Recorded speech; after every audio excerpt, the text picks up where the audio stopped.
почитувани, добро вечер и добре дојдовте во Самовистина. Вечерва во студиото се Каја Шукова, потпредседателка на СДСМ. Добре дојдовте. Добро вечер, благодарам на поканата. Добре дојде и за Марија Митева, портпаролка на владата и член на извршен комитет на ВМРО ДПМН. Добре дојде, Марија, за вас. Добро ве најдов и благодарам на поканата. Се надам ќе имаме интересна дебата за многу актуелни прашања кои што ги тангираат граѓаните. Јас би почнала со она што е во фокусот овие неколку денови, а тоа е пресудата и на судијата во Титово во случајот со казната затвор од 2 години за прегазувањето на младата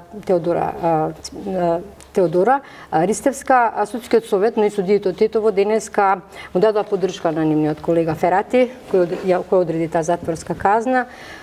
Сметаат дека ја досудил максималната казна. Меѓутоа не ми беше поводот само овој конкретен случај. Ова е само како една парадигма на она што ни се случува во судството, безброј вакви случаи, што говори веројатно и за ниската доверба во правосудството. Митева, ќе почнам со вас, сепак сте дел од владеачката, од власта. Како планирате да го ресетирате правниот систем? Имаше повеќе најави, задоволни сте од ова што се случува? Апсолутно не. Самите кажавте во вашиот вовет дека довербата на граѓаните во оние 2% е најдобриот показател за тоа дека правосудството во целина е можеби најслабата алка во целокупниот систем. И континуирано зборуваме дека исклучително ни е важно како држава владењето на правото и борбата со криминалот и корупцијата, а тоа се надлежните институции кои што треба тоа да го спроведуваат. Кога имаме едни вакви примери како овој што го наведовте и како низа други, за жал, само ни потврдуваат дека реформи во правосудството се неопходни. Не е тоа политика која што ние на дневна база треба да ја користиме за било какви политички поени. И тоа сме го говореле и од аспект на опозиција, го говориме и сега.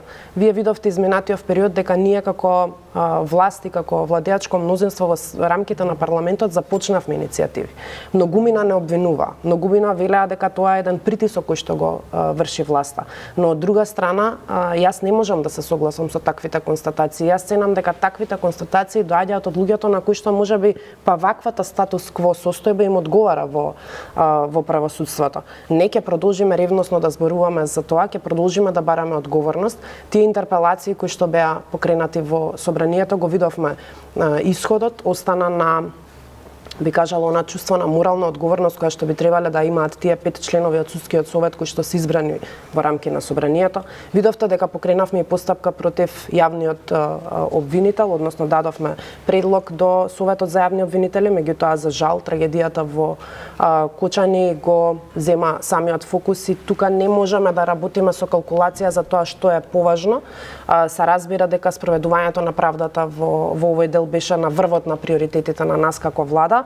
Ќе продолжиме ревносно да работиме на овој сегмент. Тука се и законските измени кои што се дел и од онаа реформска агенда, тука и оценската мисија која што беше направена и сите тие забелешки кои што треба да се применат и се разбира дека како влада ќе бараме одговорност и ќе бидеме сигурно посветени дека наш врвен приоритет е владење на правото. Компромисова не смее да има. Имало во минатото многу пати и тоа довело до оние 2% кои што ги спомнувате, а според мене се многу помалку од тоа. Споменавте и трагедијата во Кочани, тоа веројатно беше една од причините што целиот фокус кој беше околу интерпелации, реформи во правосудството, како да позастана. Во една прилика тука и премиерот во ова студио во само интервју порача дека ако треба и ќе се крене народот против правосудството, дека и тој ќе присуствува. А таму имате ли некаков план, бидејќи како и да еве гледаме и вечерва има протест и пред владата, и пред собранието, и пред кривичен суд. На крајот од денот повторно одговорноста колку и да се овие пресуди изречени од луѓето од правосудството, на крајот вината граѓаните пак ја бараат ке влад. Мене ми е жал што некој се обидува да собера, можеби би кажала, политички поени на вакви трагедии, на вакви несреќи. Јас за жал ги прочитав изјавите и на семејствата кои што за жал се дел од овие би кажала скандалозни пресуди и ги видов нивните намери, нивната искрена чест и желба за правда, а не за политика во овој момент. И како влада постојано апелиравме дека не е потребно во овој момент да навлегуваме во собирањето на политички поени и калкулација со било какво размислување во делот. Овдека станува збор за систем. за органи кои што се должни и имаат обврска да спроведуваат правдата по закон. Но што е уште поважно? Тоа да биде еднакво за сите. Оние елити кои што континуирано манипулираат и ја злоупотребуваат сопствената моќ, не го разрушуваат системот. И ние како власт сме ревностни и ќе продолжиме континуирано и да зборуваме за сите тие неправилности, ќе продолжиме да бараме одговорност, колку и да сме напаѓани од сите останати, би кажала, чинители кои што сметаат дека ваквиот пристап на власта е еден вид на притисок во правосудството. Барањето на одговорност и барањето да работите не е притисок. Тоа е само нешто кое што е наша обврска, зашто сме ја добиле довербата од граѓаните и мора да продолжиме да го реализираме. Да. Јас тука би ја прашала господјата Чукова, денес и во соопштението во МРДПМ не кажа дека парасистемот е наследство од претходната влада, мислејќи на членството на луѓето во судскиот совет кои што 5 мина беа поднесени и изгласани интерпелации во собранието, не си ги поднесо оставките, законот тие се повикуваат на законот. Меѓутоа, сметате ли дека власта во случајов прави притисок, но како да се справиме со овие состојби каде што буквално најобичните граѓани бараат правда, да не одиме понатаму колку и во други сегменти се чувствуваат овие лоши практики на носење на некои чудни одлуки? Па добро, во голем дел од работите најверојатно би се согласила и позицијата и опозицијата. Сметаме дека треба да има реформи, тоа е неизбежно, вклучително и реформската агенда која што веќе беше спомената и мислам дека тој процес треба забрзано да се движи. Гледаме дека малку е успорен и мислам дека кога ќе се направат оние реформски, кога ќе се донесат законите најголем кои што се опфатени со реформската агенда и сите оние процеси кои што ја пратат реформската агенда, мислам дека ќе можеме да направиме чекор напред. За жал, овој систем најверојатно е девастиран години наназад. Не само судството, сведоци сме за голем дел од процесите во државата, каде што очигледно е дека треба промени. Она што станува со судскиот совет, мислам дека нема потреба да го политизираме процесот, веќе споменавме, и да се убедуваме дали се судиите припаѓаат на еден политички блок или попаѓаат на друг политички блок, бидејќи тие секако се тука за граѓаните и треба да има правда. И тоа е она што сите го бараат. Значи, дефинитивно јас пред некои дени ја следев изјавата и на евроамбасадорот во Македонија, кој што вели притисоци на судската власт не треба да има, меѓутоа дека треба да има процес и дека треба да има реформи секако, и ние во таа насока велиме дека не треба да се политизира процесот и не треба да има. Да дефинираме. Имавме пред некој ден, беше обелоденето за еден судија кој што влијал од ефективен затворски одредил домашен притвор на еден бегалец од правдата кој потоа побегна од Македонија за блирни рамадани, мислам дека се работеше. Имаме судија кој што е на црната листа, имаме, сега не можам во моментов да се сетам на сите оние случаи кои што беа актуализирани во јавност. Значи, ние зборуваме за одредени поединци. Значи, системот го прават некои луѓе. Како сега низ фразите дека мораме да се реформираме, дека мораме да правиме. Јас не би се сложила дека целиот систем е корумпиран. Апсолутно. Зборуваме за одредени поединци кои што годиниви наназад, најверојатно децении наназад, како дел од системот го злоупотребувале системот, и тоа не значи дека треба да кажеме дека целата судска власт, дали станува збори за обвинителството, дали станува збор за судовите, дека сите се корумпирани или дека сите не работат во интерес на граѓаните. Не би се согласила апсолутно, меѓутоа дека има дел од тој систем кој што, и не би рекла стварно години, би рекла децении назад, го злоупотребува системот и работи во интерес на одредени поединци, тоа дефинитивно го има и против тоа треба да се бориме. Дека со години, веќе 3 децении се зборува за реформи, судство, здравство и така натаму, многу споро се одвиваат работите, впечатокот во јавноста е дека е така. Митева, се согласувате?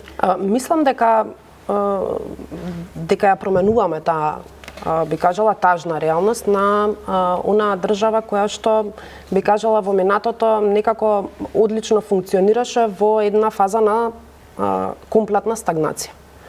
И мислам дека политиките и мерките и чекорите кои што ги превземаме за само 9 месеци како власт се исчекор кој што е навистина голем и кој што ја враќа надежта дека може да се направат промените доколку навистина имате јасна визија за тоа како сакате да ја видите државата. Од една страна е владењето на правото, од друга страна е борбата против криминалот и корупцијата.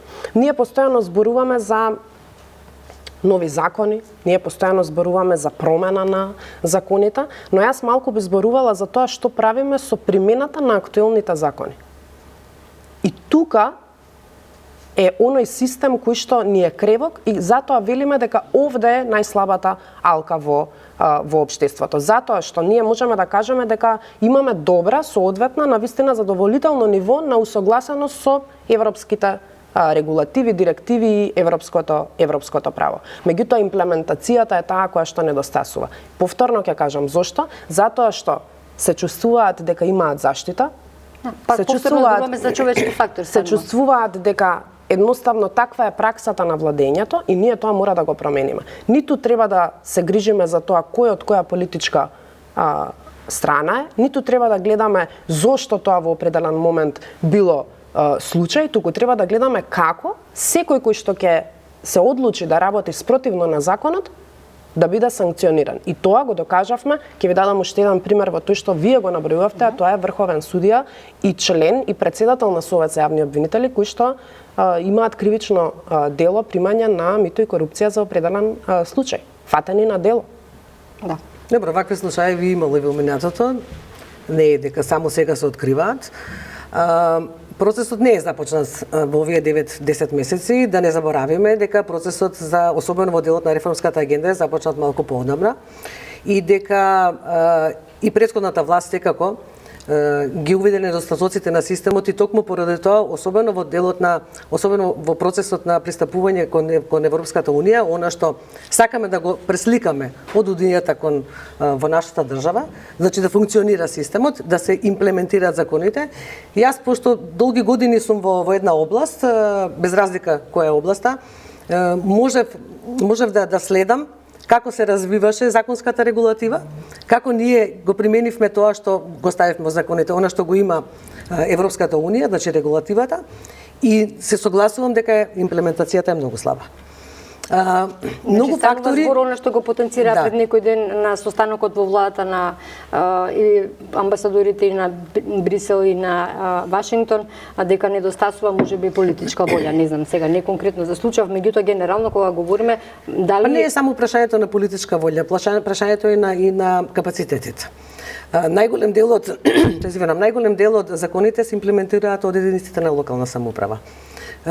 Години наназад капацитетите на единиците на локална самоуправа, да речеме, сега конкретно ќе споменам, таа област ми е блиска, во животната средина, треба да се имплементираат од единиците на локална самоуправа. Таму се најголемите ингеренции. Државата креира политика, носи закони, имплементацијата доаѓа од најголем дел од локалната самоуправа, впрочем во животна средина и од индустријата и од сите оние кои што имаат допирна точка со животната средина.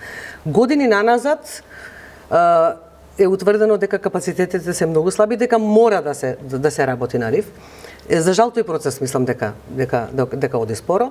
Многу често она исто така идентификувано и во извештаите дека политичкото влијание секако е големо.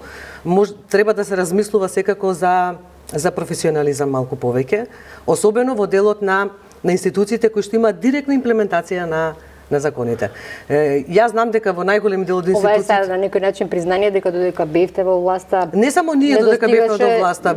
И сега, така? Сите овие години наназад, значи од формирањето на оваа држава, многу е големо, често е големо политичкото влијание, често има непрофесионалци на одредени позиции, има одредени институции кои што трпат политички номинирани лица. Меѓутоа има институции кои што едноставно не го трпат тоа. Таму каде што и тоа се покажа во одредени области се покажа. Така да мислам дека професионалците треба малку повеќе да бидат вклучени во имплементацијата. Минута ќе се вклучам и можеби ќе биде првиот дел во кој што нема да се согласам, а тоа е дека многу порано се започнати некои процеси на реформи, сега зборувајќи за делот на правосудството. Јас напротив ќе кажам, мислам дека напротив изминатите години на владењето на СДСМ и ДУИ се остави простор толку многу да се залепи политиката до правосудството, да наша обврска е да се изгради силен темелен ѕид кој што ќе ги раздели политиката од судството.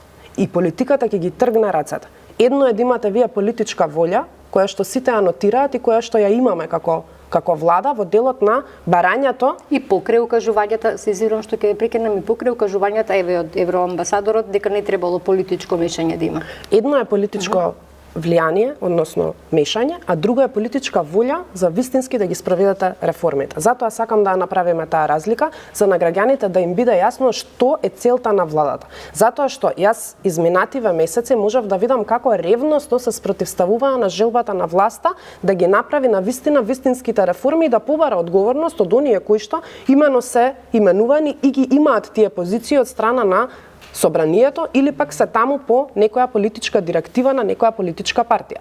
И кога ќе се доведете вие во една таква ситуација да направите во јавноста едно збунување за тоа дали станува збор за влијание и притисок или станува збор за политичка волја, искрена и честна, да имате држава во која што ќе имате владење на правото и борба со корупцијата, тогаш доаѓаат проблемите на маса. Наскоро може ли да се очекуваат такви процеси, Митева?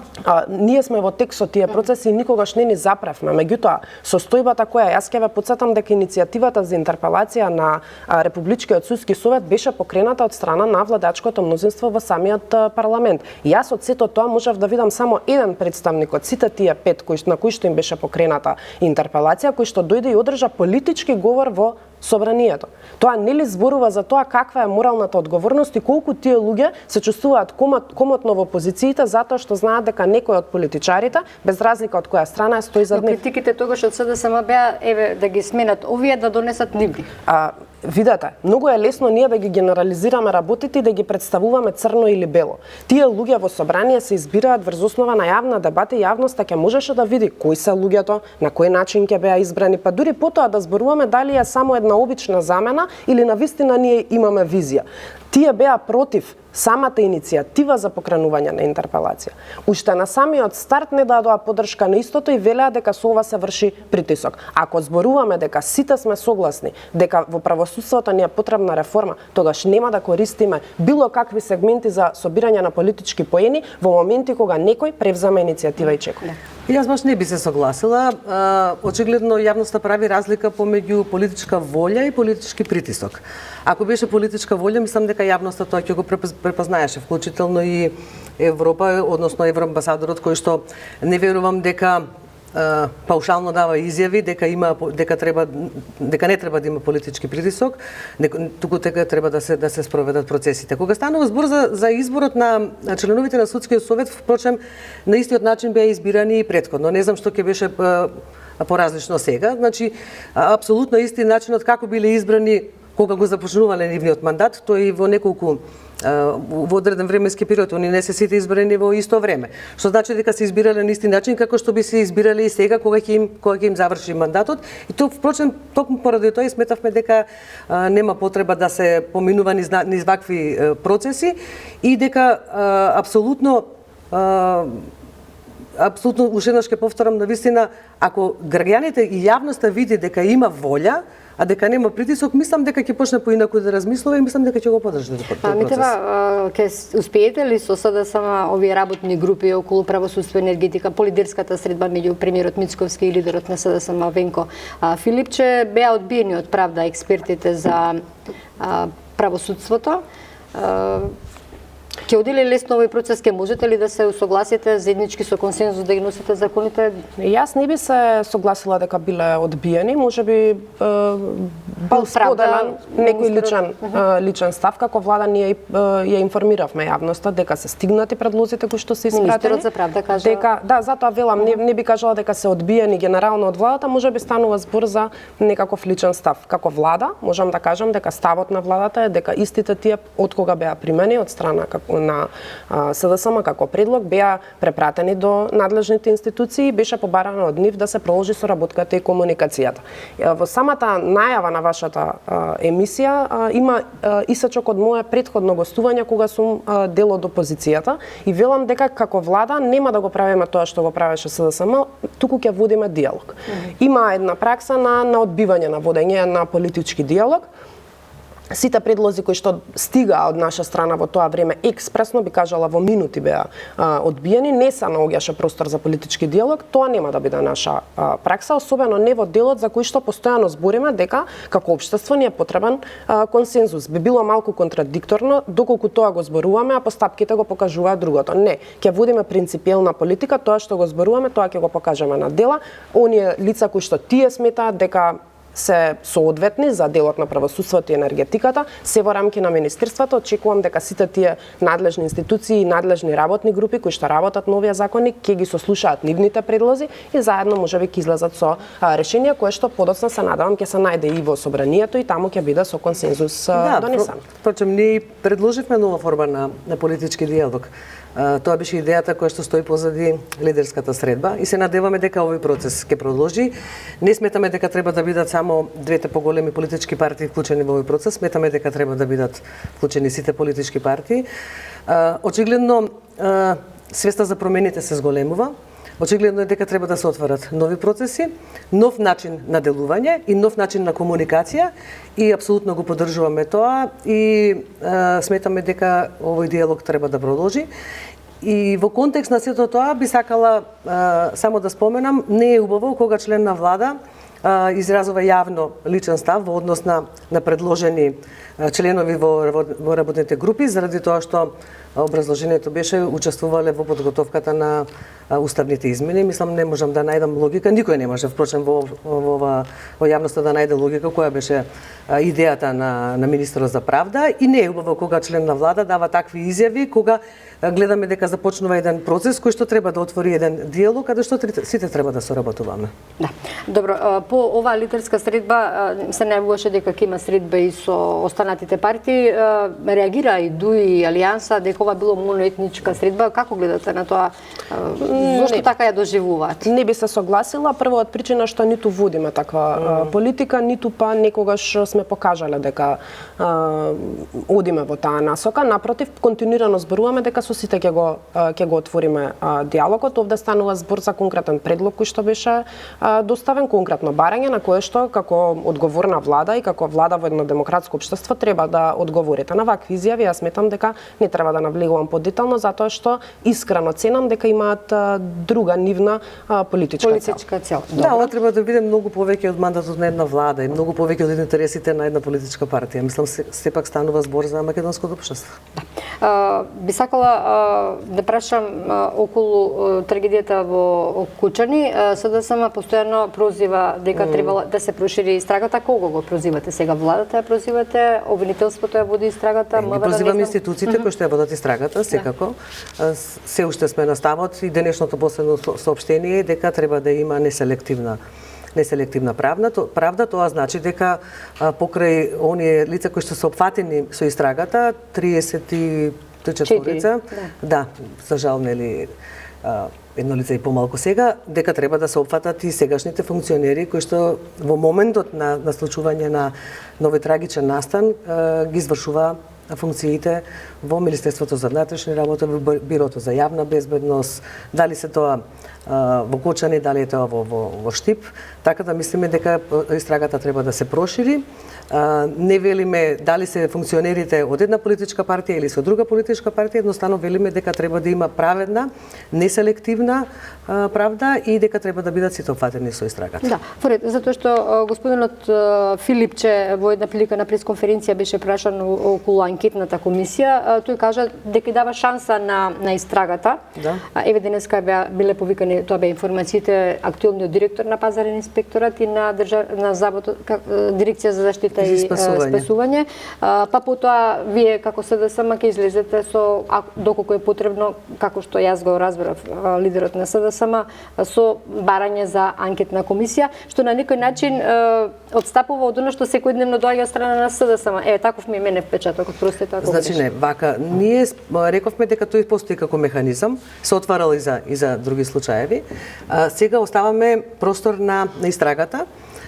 Бараме нели да биде неселективна и да ги опфати сите оние кои што треба да бидат дел од истрагата. Анкетната комисија останува секако како механизам кој што и пружа на јавноста дополнителни информации што се случува и се истражува секако што се случува во случајот со овој трагичен настан во Кочани. Значи не велиме дека тоа треба во моментот да биде. Очекуваме прво да видиме како ќе се одвива истрагата, дали ќе нема веќе да има неселективност, а како механизам секако го поддржуваме, иако се сомневаме дека можеби и тој може да биде да оди во погрешна насока. Вклучително имаше скоро Државната комисија за спречување корупција ги потврди тврдењата на председателот Филипче дека немаше никаква негова вклученост, инволвираност или било каква корупција во случајот со онкологија. И сметам дека не треба да на таков начин да не се избрзува со анкетна.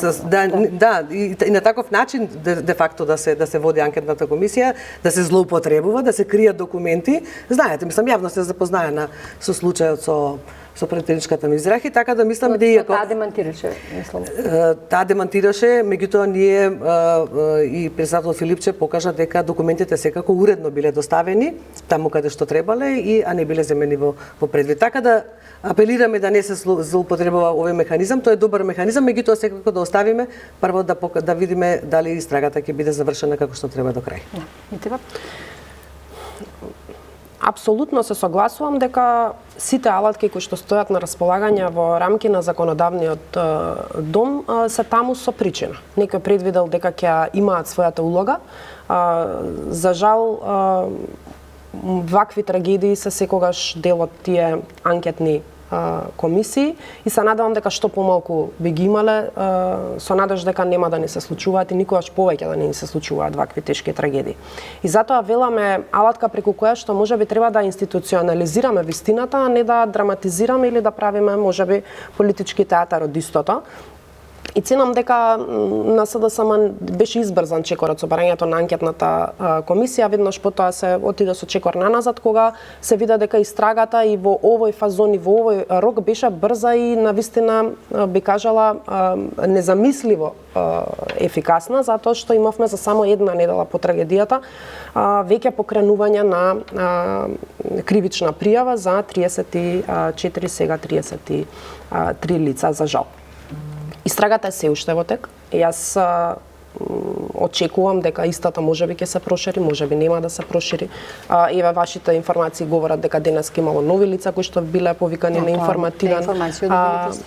информативен разговор, така што јас искрено верувам дека ова ќе биде првиот случај за кој што ќе имаме правда и ќе имаме нула толеранција за корупција. Селективноста не постои, ниту постоеше од самиот почеток. Самата истрага тоа го потврди, самата наша заложба за правдата, затоа што овде станува збор за нешто кое што изминативе години некако постојано ни се повторува, вакви големи, огромни трагедии, кои што завршуваат со изгубени човечки животи. Разликата која што ја покажуваме е што во овој момент сме спремни на вистина да ја донесеме правдата пред семејствата кои што загубија свои најблиски, но и кон целокупното општество кое што со години гледа како или немаме покренување на истрага, да не ги набројувам пожарите, да не ги набројувам оние автобуски несреќи кои што ни се случија. И мислам дека е нешто кое што е наша обврска да го направиме, кога зборам наша, велам на институциите. Да. Добро, јас малку еден краток коментар. Не би се согласила дека и претходно немало истраги, дека не биле опфатени лицата кои што требале да бидат во истражната постапка. Меѓутоа, во овој случај, нашиот притисок, односно секојдневното повторување на тоа дека е неселективна правдата е заради тоа што навистина е невообичаено да во случај кога имате ваква трагедија не бидат прво повикани и истражени оние кои што се во моментот директно надлежни за безбедноста на државата, за безбедноста на објектот, за безбедноста на младите кои што таа вечер биле објектот. Ние не сакаме да го политизираме овој случај, мислам жално и трагично да се политизира ваквото нешто, меѓутоа Меѓутоа, сакаме да видиме дека навистина ќе бидат опфатени и оние кои што во моментот на трагедијата ги извршувале своите обврски, а не само оние кои што тоа го работеле пред година или пред 2 или пред 3. Да, како да е, секогаш се бара правдата и видовме повторно судење за модуларната болница во Титово. Токму самите луѓе кои што членови на семејствата кои што изгубиле свои најблиски ја очекуваат и ја бараат правдата. Би сакала овде да расчистиме ставот на ВМРО-ДПМН или на владата, не знам сега, на ВМРО-ДПМН беше дека ако се сме за формирање анкетна комисија за случај во Кучани, меѓутоа да се опфатат и тоа го бараше и Вреди, го бараше и Знам. Останува тоа така доколку се оди на анкетна комисија ќе ги отворите сите претходни случаи. Апсолутно да, и сметам дека за да повторно ќе го повторам истото, да направите чекор напред и да осигурате дека веќе нема да ви се случуваат вакви трагедии, мора да се свртите позади и да има одговорност за тоа што се случило. Не можеме ние да почнеме и да кажеме од сега почнуваме да градиме држава. Не. Ние имаме активни случаи за кои што сметаме, цениме дека истрагата потврдила, дека процесот понатаму потврдил, дека многу долго траел, дали биле опфатени, дали не биле опфатени. Се сеќава народот на Кабелот е крив и на многу останати состојби. Мораме ние да ги отвориме сите случаи, да ги распакуваме, да бидат на увид на јавноста, да зборуваме за се отворено. Тоа е тешкиот пат, јас сум свесна. Тоа е долгиот пат, меѓутоа мора таму да почнеме. Не можеме едноставно да кажеме од сега почнуваме да градиме некаков систем што било до сега не важи. Што ќе правиме со задоволување на правдата на тие луѓе? Каде е? Ке изостана? Да, секако треба. Мислам, ние не бегаме од тој процес. Секој треба за она што е крив да одговара. Меѓутоа сметам исто така дека и актуелни случаи кои што се отвараат, треба исто така да имаат. Значи не збориме за не де Боже од обемот на трагедијата во Кочани, меѓутоа зборуваме да речеме за јавноста дозна за одредени случаеви со министрот Андоновски, потоа да не зборуваме за бегството на Артан Груби. Значи да имаме однос. Ковачевски, апсолутно. Директорот на да, апсолутно. Значи да имаме еднаков однос кон сите. Да. Во ред, би сакала да преминеме на следна тема. Има уште што да се зборува и ако одиме низ призма на поединечни случаи, навистина има за што да се критикува, можам да слободно да кажам. Во делот на уставните измени, пораките се и она што го кажа лидерот на СДСМ Филипче пред некој ден во Брисел, дека владата не е подготвена да го продолжи овој процес на уставни измени и почеток на преговори. Митева, можете ли да потврдите дека тоа не е така? Јас можам да ви кажам дека ставот и на владата и на ВМРО-ДПМН е многу пати кажан за оваа тема за која што ја отвараме денеска и е ситуација во која што се наоѓаме поради погрешните политики на СДСМ и ДУИ и состојба која што Македонија ја остави во чакалната поради превземање на обврски кои што не беа спремни да ги испорачаат. И најважно од се беа спротивни на волјата на народот. Ние по однос на ова прашање сме конзистентни во нашите ставови. Нашата стратешка определба за Европската Унија останува. Ние работиме на тие реформски агенди, ние работиме на воведување на систем кој што беше дисфункционален, работиме на реформа во јавната администрација, во дигитализацијата, владење на правото, нешто што е фундаментот на европски вредности. Ваквите состојби со, би кажала, уставните измени кои што се уцена, кои што континуирано доаѓаат од соседна држава, се прифатени од страна на Социјалдемократскиот сојуз, е нешто за што многу пати сме го повториле ставот и сме конзистентни на истото. Ваквото отварање или цитирање, би кажала, изборување од страна на председателот на СДСМ дали е некој подготвен или не, би требало обратно да се постави прашањето дали тие се чувствуваа подготвени да направат таков чекор, зошто го превземаа, зошто не ја слушаа опозицијата во тоа време, зошто не го слушаа народот кој што им велеше дека ваквите политики се погрешни и нивниот резултат по однос на таквите политики го видовме пред само 9 месеци. Иако Го слушавме ВМРО ДПМН во текот на сите овие изминати години, денеска немаше да бидеме членка на НАТО.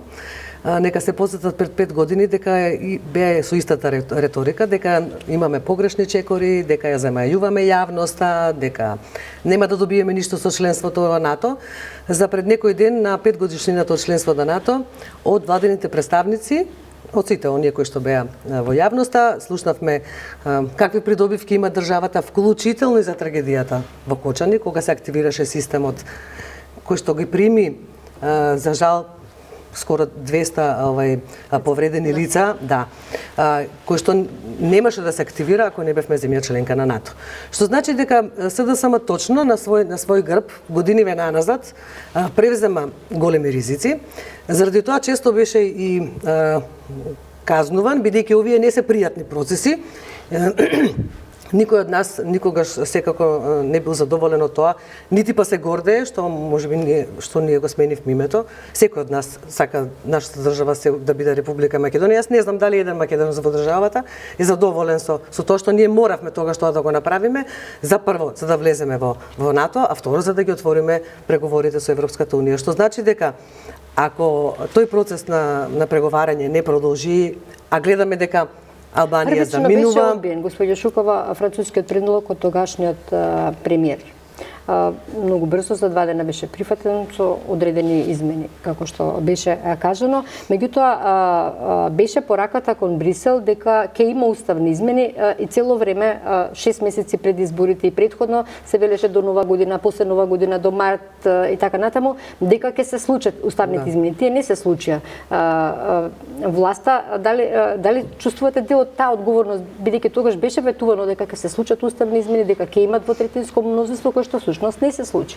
За да се случат двотретински измени треба да имате 2/3 во собранието, така, од бројот на претениците. Ние очигледно не успеавме да убедиме опозицијата дека како што го направивме од стапката пред 5 години за да влеземе или 6, не се сеќавам више, не знам, во години да можеме да станеме земја членка на НАТО, дека треба да направиме уште една и последна отстапка за да можеме да ги отвориме конечно поглавијата, бидејќи ние преговарачкиот процес, скринингот го поминавме, процесот го започнавме, ние скринингот го поминавме. Така да мислам дека колку повеќе се изолираме од Европската унија, толку полошо ќе биде за нас, бидејќи земјите кои што го одат патот како Албанија и Црна Гора, кои што беа позади нас, многу позади нас, очигледно дека ќе одат пред нас и добро, јас и пред некој ден читав една изјава на британскиот министер за надворешни работи, кој што вели колку е нели овој делот на Западен Балкан далеко од фокусот на ЕУ, на Брисел. Дека не е далеко од фокусот, де факто не е. Треба да се врати, тоа беше. Треба да се врати и дека загрижувачки е тоа што во овој регион на Западен Балкан не се одвиваат процесите онака како што треба и може да бидат под значително влијание, неговото го цитирам, на Русија. Што значи дека ние сепак треба да размислиме малку каде сакаме да одиме, дефинитивно сакаме да одиме во Европската унија и дека тој процес не можеме веќе да го одолговлекуваме, дека треба да започне и мислам дека за жал ова е последната отстапка внесување на бугарите, вклучително не само бугарите, туку и на останатите малцинства во преамбулата на Уставот. Да, еврокомесарката Каја Калас не дојде во Македонија и во Србија. Не знам дали има тука некаква политичка порака. Ја слушнавме денеска изјавата на унгарскиот министер за евроинтеграција, мислам, кој што кажа дека ќе помогне Унгарија тука да помогне, но вели да се реши проблемот билатерален. Па во тој контекст, како би се движеле работите, останува владата секако на оној став дека се барат гаранции, уставни измени со одложено дејство од моментот кога ќе станеме членка на Европска унија. Само една мала корекција ќе направам, беше активиран ЕУ механизмот. Стратешката цел на Македонија за членство во Европската унија и во НАТО не почнува ниту со оваа влада, ниту со вашата, туку е определба која што е многу порано зачната уште од самото осамостојување, јас би кажала, и многу многу претходно во аспект на тоа каде е нашиот пат. Да, јас знам сум дел од тој процес затоа што сум долги години во администрација, па знам. Да. Кога зборуваме за би кажала уставните измени и за тоа дали сме ги почнале преговорите, дали сме завршиле скрининг процесот, потврда дека континуирано ја продолжувате политиката на представување на би кажала на невистината во однос на сето тоа. Ние континуирано зборуваме дека ова е едно од барањата кое што ниту ние знаеме дали е последно од истите. Спомнувате следење на изјави од политичари кои што се дел од Европската Унија, тука се и политичарите од страна на Бугарија која што континуирано има изјави кои што се во насока на тоа дека следат и нови барања. Не би сакала да манипулираме ниту со чувствата, ниту со информациите, туку сакам особено на оваа тема да бидеме конкретни, јасни и концизни и да ја кажуваме вистината, затоа што од вака презентирање на работите се доведовме до ситуација да бидеме на земји или остави. ВМРО-ДПМН, ниту владата предводена од ВМРО-ДПМН не размислува да води таква надворешна политика на земји или остави. Ние треба да имаме еден однос кој што ќе се гради во политиката врз основа на интеграција и по цена да остане процесот блокиран.